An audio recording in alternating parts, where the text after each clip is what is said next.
Hi, hello. Today I am here with Dave King. And interestingly, I was just thinking that I've interviewed a few people for this podcast now, and you're the person that lives closest to me, and you're the only person I haven't met in person yet.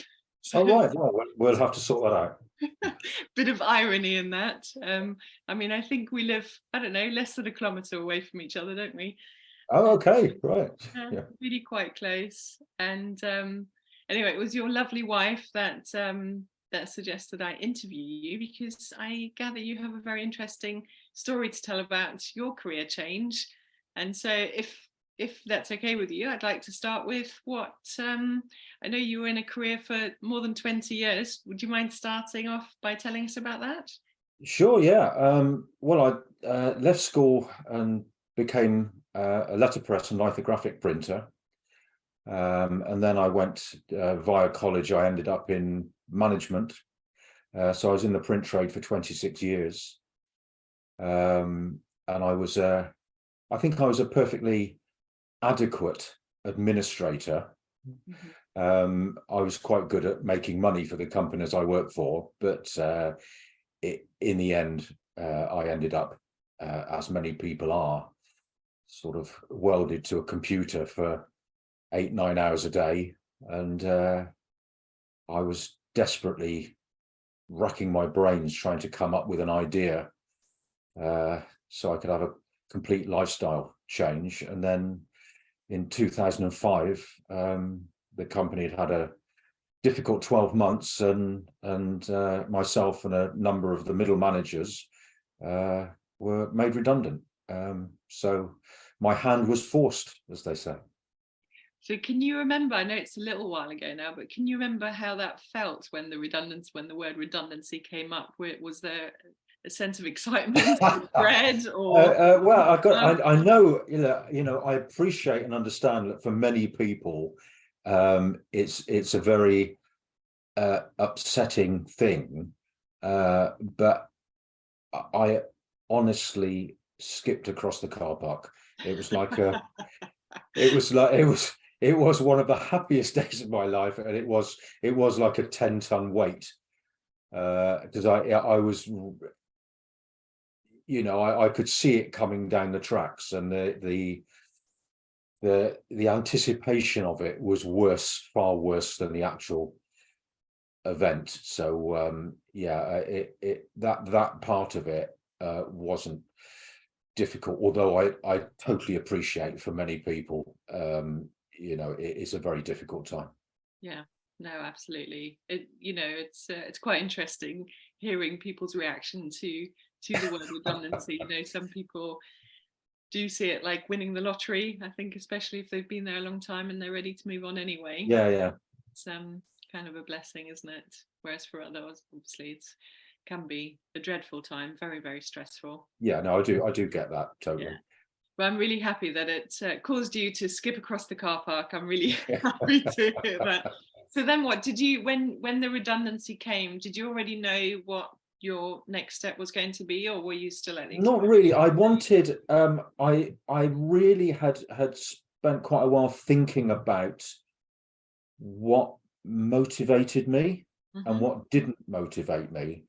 Um, and I realized that when I was on the shop floor as a printer, I enjoyed the craft side of the industry. Yeah.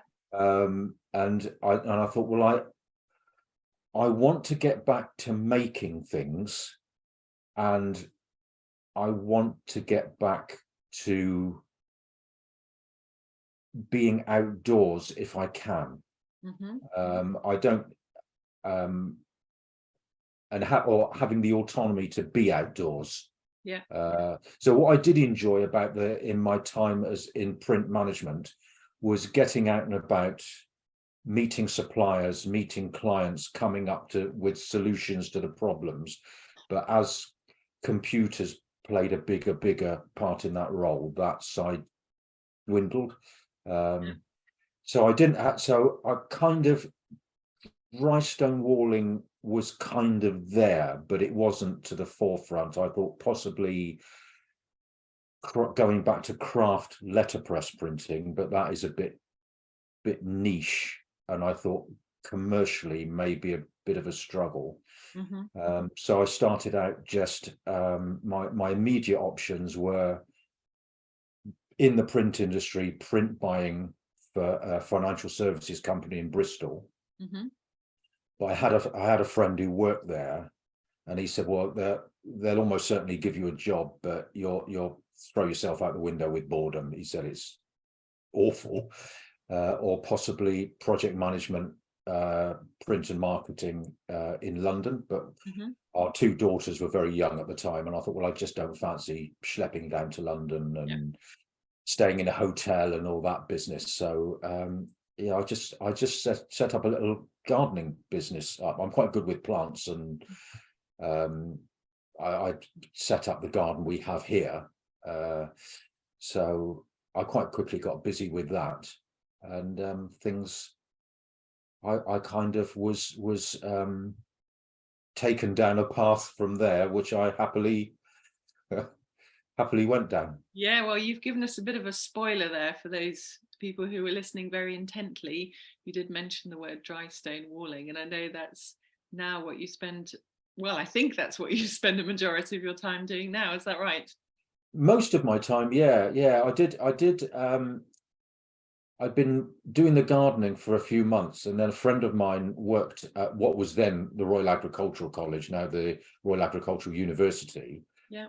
And he said, we're doing this course at the Rural Skills Centre, 2 days a week for 2 months with a proper exam at the end of it. Yeah. And I said, well, that great. Well, what's that going to cost? And he said, well, if you can show us the letter to prove you've been made redundant, he said it's free. He said it's all paid for by the EU. Fantastic. So I thought, well, that's a no-brainer. I'll go and do that. And I just absolutely took to it like it was physically hard, but I just loved it. I just took to it. What was it that you loved about it, or do love about it? It's really difficult to say. I like the being outdoors. I like stone, I think, is my thing, and I had no idea at the time. I like the fact, and you get to a point where, and it's called flow with a manual task, where your mind is slightly disengaged, but my hands are doing the craft thing. And I quite quickly realized I could. I mean, I was 18 years younger then. I was physically capable of doing the hard, because you can shift at least a ton of stone in a day. Gosh. With dry stone walling. So I was okay with the physical side, and I really enjoyed just the craft side of it. And I just took to it like as they say, a duck to water, and quickly got busy with that. We had there was a lovely guy in the village who's sadly no longer with us. Raymond Fenton, who owned one of the manor houses, and he said, all my walls are falling down. He said, can you just come in and rebuild them and knock on the door when you want paying? Amazing. So was he your first ever customer, Dave? He was, yeah. On the walling side, yeah. So I spent the whole of the winter of 2005, 2006 in his garden rebuilding all his walls. And then I had so we finished the course around about the Christmas, so I think it was 2005, and then we had the time test in the February. So by the time the February came around, I'd done enough practice, and I just sailed through it. And then people heard I was a dry stone waller, and I was quickly able to wind the gardening down a little bit and bring the walling up. And the rest, as they say, is history. I've been busy with the dry stone walling ever since. Have you ever had to market your business? I've on 2 occasions. I know it sounds rude to call it a hobby business, but it really sounds like. I mean, you love it so much, but you know. I do. I know it's a cliche, but if I won the lottery, I'd still want to go out and build dry stone walls. Maybe not in the middle of winter. Yeah. Correct. But yeah, if the weather's reasonable, I absolutely love it. So but I've marketed my lovely wife Kay, who you know is a marketing expert. Yeah. I think she gets a little bit frustrated with me at times because I'll be working next to a public footpath and I'll come back with 3 inquiries for stonewalling, and she said, "No, it's not meant to happen like that." She said, but so yeah, I have on a couple of occasions spent some money on what I call proper advertising, but I don't think it's done me any good, to be honest. But no, if I'm by a public footpath or in a garden where people can walk past and talk to me, invariably I'll pick up a couple of inquiries from it. I mean, I guess we're lucky that we live in an area of the UK where there's no shortage of stone walls. Yeah, I think it's a target-rich environment is the Yeah, I would say so. Yeah, we are very lucky. Yeah, definitely. Yeah. And you mentioned the cold earlier. I mean, I woke up this morning and it was -5. Yeah. And actually, I was chatting to my brother earlier this morning, and he was like, "Wow, dry stone walling, that sounds really cool." I said, "Yeah, I think so too." And he said, "But I don't know if I'd fancy it in this weather." So, I mean, is this a seasonal business, or do you get No, out? I work all year round. I go up. I mean, there are some days when if I forget to put a tarpaulin over the top, my stone pile is literally frozen solid. Yeah. So you can't, I just I go up to 6 layers. Right. If 6 layers aren't keeping me warm, then I just come home and put the kettle on and do paperwork, or it's but driving rain I don't do. Mm-hmm. But other than that, I mean, you can get thermal gloves now to work in, which are pretty good, and yeah, I'll take hot soup and just push on through. And something that I'm curious about is, how does it ever get lonely? So I imagine you spend a lot of time by yourself. Yeah, well, I've got the dog and the radio, Okay. so Companions. yeah, a bit of a one-way conversation with the dog, but I find I'm one of those people. I'm an only child essentially, so I genuinely don't get lonely. I'm working with a couple of guys at the moment on a job over in Bisley. We'll probably finish it tomorrow. Right. And one of them said he does get lonely. Mm-hmm. But I'm genuinely, I like people. I'm perfectly okay in social situations, but I'm perfectly content with my own company. And I have the radio on, and the odd chat to passers by and things like that. No, I'm fine with that. The odd new customer. The odd new customer. The odd 3 new customers. Yeah.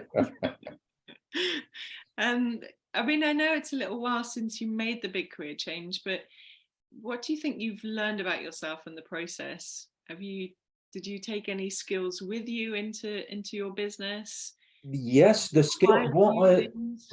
As a commercial manager and a print buyer, I had to get the best out of suppliers, communicate with other people within the companies I was working in, and deal with clients. Mm-hmm. So I do have, I think, a reasonable customer service ethic. Yeah. So if I get an inquiry, even if I'm busy, I will always return an inquiry within 24 hours. On occasion, somebody might, a wall's come down and they'll be in a bit of a pickle, and I'll go out and say, look, I can't get to it for sometimes 6 months. However, I'll clear the stone off the road and make it safe. And so I think it's I have a very good friend who was a great print salesman. He's been retired for about 10 years, but he wasn't one of these sort of oily chancers. He was what I call a technical salesman. And I said to him once, I said, John, why, you were a great salesman, and I said, you did really well. I said, how do you do it? And he said, I never sold anything to anybody. He said, what I did was talk to people, and he said, I gave them solutions to their problems. So what I very much have brought that ethic over. So I try and make life easy for people. Yeah. And that's one of my as customers, isn't it? As customers, we just want somebody to make our lives just that little bit easier. Yeah. I mean, one of the best things I did was about 7 years ago. I had this new client, and we had, I think, do you remember the Beast from the East when we had all that? Yes.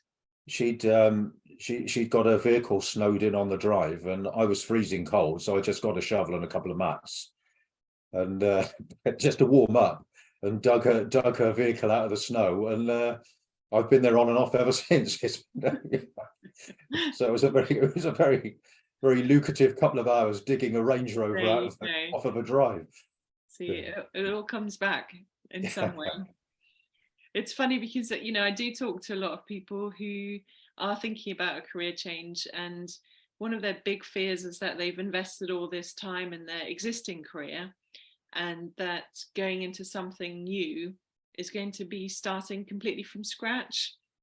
And so I always think that you bring something into your new career.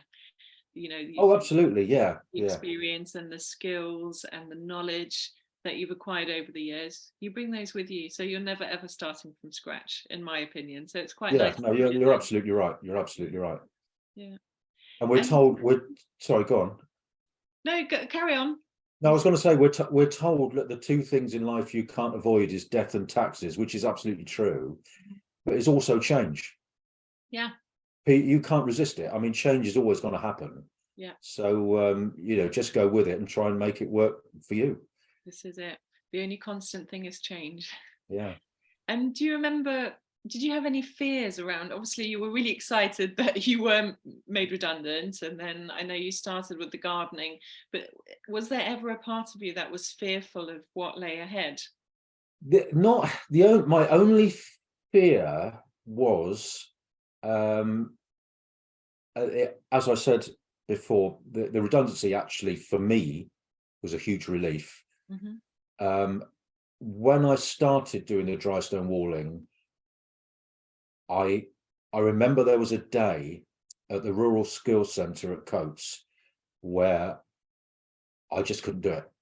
I could not put one stone on top of another, and the instructor James came up to James Bent, lovely guy. He said, "What's the matter?" And he said, "It's not right, is it?" I said, I can't put one stone on top of another." And he said, "You're trying too hard." He said, "Go and have a cup of tea and walk around the block." And he said, "Come back and have another go." And he was absolutely right. I just needed, but I was genuinely, I thought, I want to make this work so much. And I thought, and he was right. He said, with dry stone walling, you've got to be slightly disengaged for it to happen. So that was my worry, that I couldn't do dry stone. But once I realized, I had a word, you know, went off and had a chat with myself, and it was fine after that. But so sometimes I would say a little bit of gentle self-analysis, and sometimes it is because you want it to happen so much.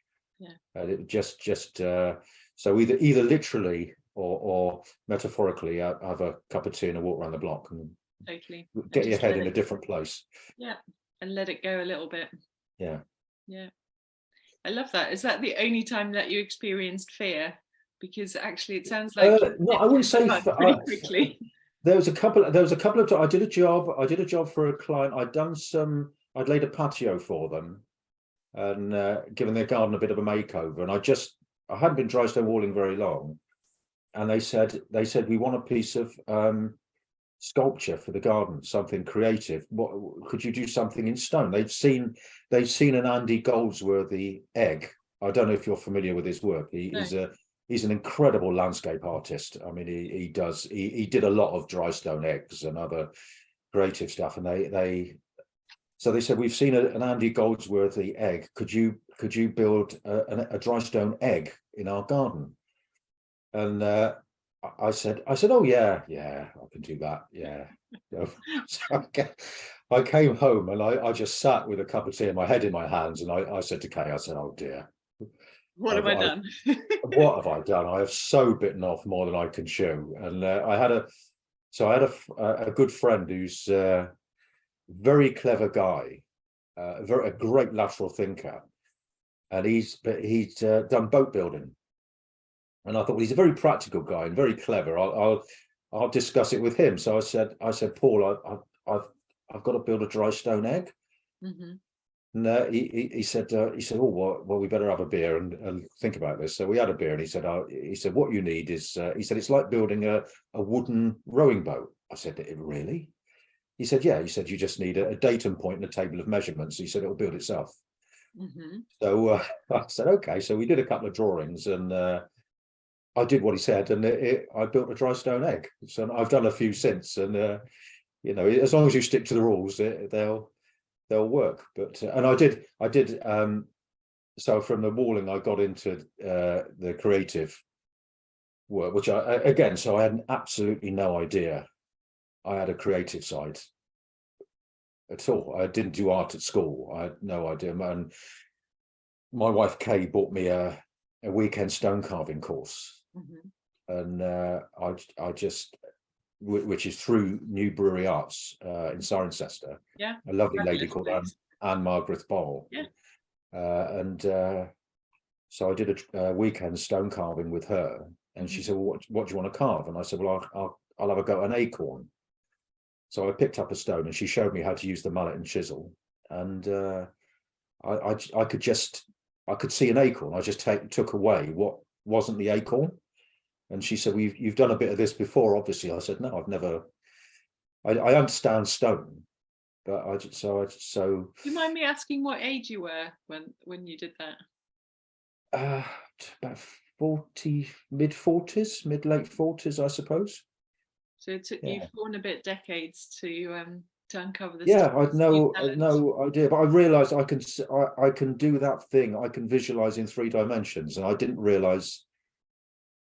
I just thought that's what you do. I didn't know that was a special thing. So I just so I did. So talking about have I ever been nervous? I applied 2013 to do the Bristol Festival of Stone, which is like a competition for stonemasons. And I'm not a stonemason. I would never profess to be. They're very, very talented people. Mm-hmm. And it's an architectural skill. So I just applied for it, and I thought, well, they won't let me in, but so they let me in. I was like the wild card at Wimbledon. So they plonked me in my own gazebo down on the harbour side, kind of away from everybody. So you can make a mess down there, But I was so out of my depth, Yashim. Honestly, I hadn't been carving very long, and I just picked up a chisel, and they gave me this massive chunk of Bath stone, and I did something quite. I didn't get anywhere in the rankings, but what was lovely is, again, it's one of those happy events where I realised that the stone community, they're such nice people. And it was and so everybody was they kind of took me under their wing, and they'd come down and have a little chat with me and bring a cup of coffee down, and wonderful. And I just picked their brains. There was just, it's just all people for different nationalities, men and women. Because 40% of stonemasons are women. Is that right? Yeah, very, very talented people. And it was just such a, and they just said, no, you're one of us. So it was lovely. So I didn't get anywhere, but it was, once I kind of got over the fear of being like the wild card at Wimbledon, it was a really positive experience, and I learned so much. How cool is that? So in your mid-40s, you found a new skill and a new tribe. Yeah. So absolutely happy days. Yeah, amazing.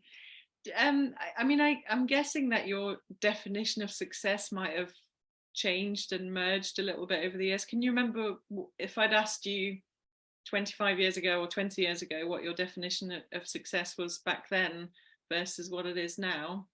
Does it look different? I guess then it would have been a significant element of that would have been financial. Mm-hmm. And obviously I'm not, we all need money till it helps the world go round. Yeah. But I'm very lucky in that, well, when I was made redundant, Kay was quite highly paid, so it helped to cushion the blow, which is a big thing. I'm not, I'm very grateful for that, and I'm not making light of that. So I guess it would have been significantly financial, but a driver for me was helping people. So I used to love it when one of the account handlers would come over with an inquiry they'd have, and they'd say, how do we get this printed? Yeah. What, so I loved using the skills that I'd learnt to find a solution.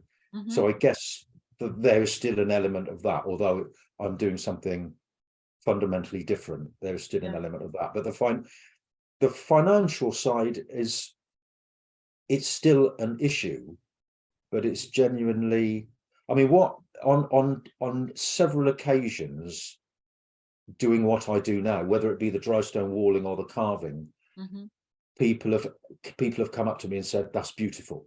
And I thought, never in 26 years. I occasionally got a pat on the back, but nobody had ever used the B word. That is, I know, you do feel 6 feet tall. It's fantastic. Yeah. It's really nice, isn't it, when you get that sort of recognition for the work that you're doing? Yeah. And suddenly your contribution to the world's on a completely different level, isn't it? Yeah. So, and it is, and there's no money involved in that, which is, it's. Yeah, it's a nice feeling.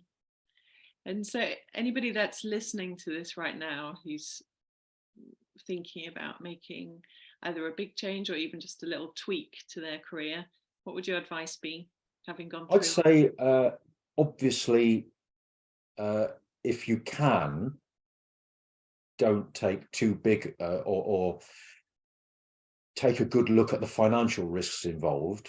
But I'd say don't doubt yourself, and be flexible. Go with it, and just embrace the change and be flexible. It's really if it's a new experience, I always think, well, what positive can I get out of this? Not being mercenary, but obviously, your client has got to have a win too. But I just think that, if I'm going out a bit on a limb, I think, well, this will be a positive experience. Yeah, no, that's brilliant advice. And I'm curious, actually, if you could go back in time, would you have quit your job and done this sooner, or do you feel like the timing was just, the stars just aligned and everything worked out? I think this. Yeah, I don't want to get too woo woo about it. I think there's an element. Fine. Yeah, I think I've gone. I think I really believe that you can make your own luck. I think if you're, I don't want to go off on a mega positivity thing, but I think, if you're just open to new experiences and are friendly and helpful, doors will, if not open, certainly unlock. I think it's a positive thing to do. Yeah. But on the objective side, if I could go back knowing what I know now, I would have probably gone down more of a stonemasonry route. That is so people, I will often get an inquiry and people say, oh, I've heard you're a stonemason, and I'm just on it. I said, no, I'm not. I do little bits of stonemasonry, but I cannot say I'm a stonemason. So I did. So when I was made redundant, when I realized I was I enjoyed working with stone, I thought, well, I'll put myself on my own kind of apprenticeship, if you like. So I did creative work with stone. I've done the sculpture side, the carving side, letter cutting I did, lime mortaring I did, but I can't say I'm a stonemason, so I would have done objectively, I'd have done a little bit more stonemasonry training, I think. Okay. But I do love that you're doing these workshops now, and I'm planning, my parents live in Turkey, but next time they visit, I'm planning to send my dad, because he's actually, he's a bit of a creative genius. He's always had this creative streak that probably got lost a little bit while he was working You know, he worked very hard. He was a hotelier, and now in retirement, or semi-retirement, I should say, does still do some work. He's rediscovered this, all his creative talents, and I All think right. I really enjoy your course. So I Yeah, will yeah. I Well, plan to send them on it. When's no, your well, next very course, welcome. They're Dave? we have all sorts. They're very, you know, they're very popular with as gifts for retired people. Yeah, A lot of women on the courses. It's not, people think, oh, it's really hard work, and no, I think it's, personally, I think it's easier than wood carving. I don't want to downplay wood carving. interesting. I have Okay. friends who are wood carvers, but it's Mhm. yeah, I think it's yeah, it's quite easy, and they will eat very well. My Kay does the food. Yes, uh, well, I've seen pictures of the brownies. I've not tasted them, no, but they it's look it's all, amazing. it's gourmet cooking. So I don't know whether to sell it as stone carving with homemade food, or gourmet cooking with a bit of chipping on the side. I think either way, in for a treat. When's your next course, Dave? If people, It's end of March, and then we run them through monthly. I don't think we're not doing one in April this year, but then May, June, July through to the last one, which is in October, and they run over a weekend, all tour supplied, no experience necessary, and you'll be undercover. fantastic, undercover secret agent. Yeah, And that's your dad. and if they Google Dave King stone carving, will it come up, or It's how do they find you? www.davidkingstonecarving.com. Perfect. There we go. If you fancy going along, do it. And I'm going to say thank you so much. I've really enjoyed talking to you. It's Likewise, a pleasure. yeah, and so many pearls of wisdom that I hope people will take away and feel inspired by. And yeah, thanks again. You're welcome. Nice talking to you. Bye now.